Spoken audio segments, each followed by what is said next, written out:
Welcome guys to Simran ice academy. Last video के अंदर हमने देखा था कि लाइफ ऑफ बुद्धा किस तरीके से चल रही है। अगर हम यहाँ पे भी देखें तो ये इसकी टाइमलाइन है जो मैंने लास्ट वीडियो में भी आपके साथ डिस्कस की थी।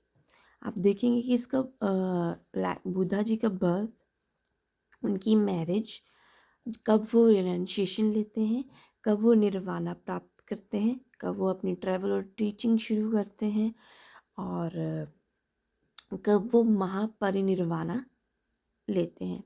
ठीक है, ये सारा आपको प्रॉपरली यहाँ पे मैंने आपको एक टाइमलाइन के अंदर दिखाया है।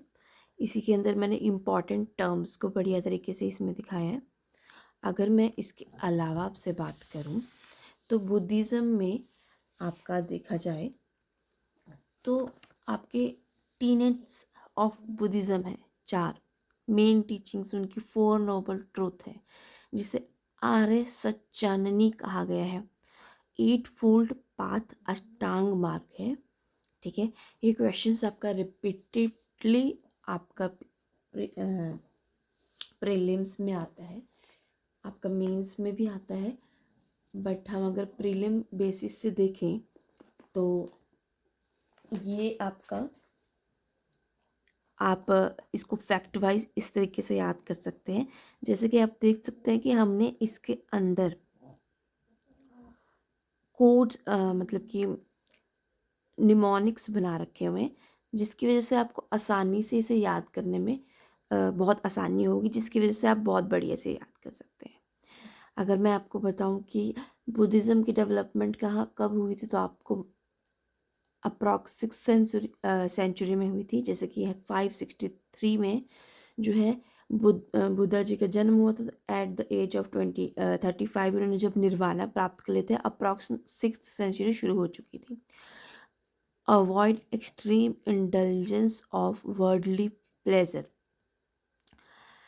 बुद्धिज़्म में हमें ये बताया जाता है कि आप वर्ल्डली प्लेजर को त्यागेंगे तभी आप बहुत खुश रह पाएंगे।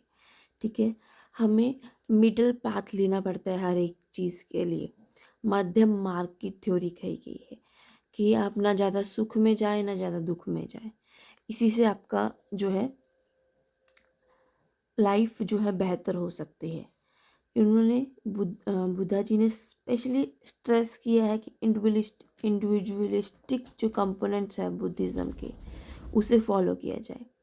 जो 4 नोबल ट्रूथ्स हैं उसमें आप देखेंगे कि दुख के बारे में बात की है कि ये एक लाइफ में हमारे 4 ऐसे सच हैं जो आते हैं और उनसे किस तरीके से निपटना है, उसको हमने 8 फोल्ड पाथ्स के अंदर उन्होंने बताया है।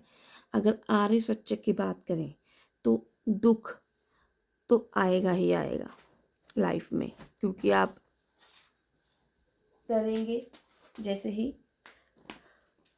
अपनी लाइफ में आप कुछ भी पाने की कोशिश करेंगे या फिर अगर आप कुछ अचीव नहीं कर पाएंगे तो आपको दुख आएगा।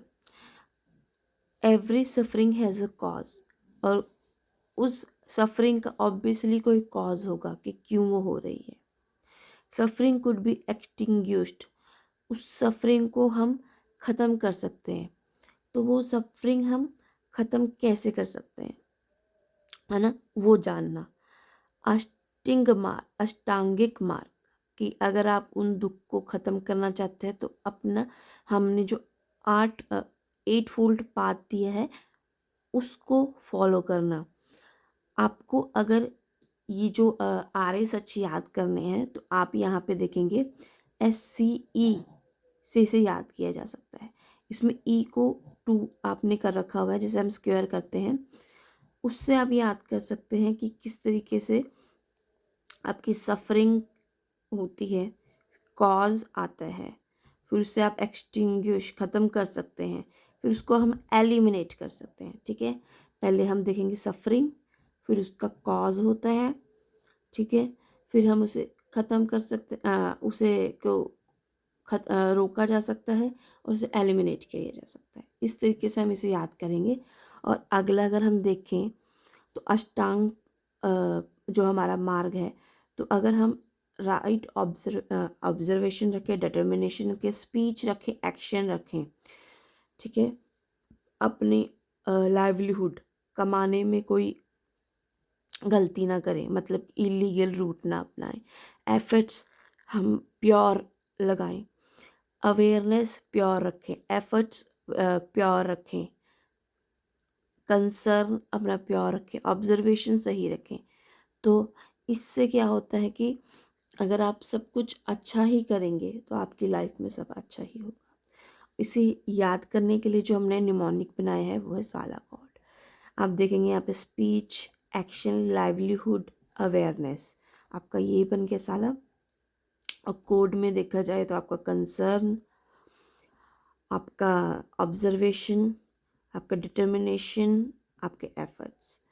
ये निमोनिक से आपको जल्दी याद हो जाता है। अगर आप इसे तरीके से याद करेंगे तो आपको याद भी बहुत जल्दी होगा और आपको प्री में और मेंस में ये बहुत आपको इसके फ़ायदा होगा। तब तक के लिए आप इसे रिवाइज़ कीजिए। नेक्स्ट वीडियो में मैं आपको बुद्धिज़्म के आगे के जो टॉपिक्स हैं वो कवर करवाऊँगी। Thank you.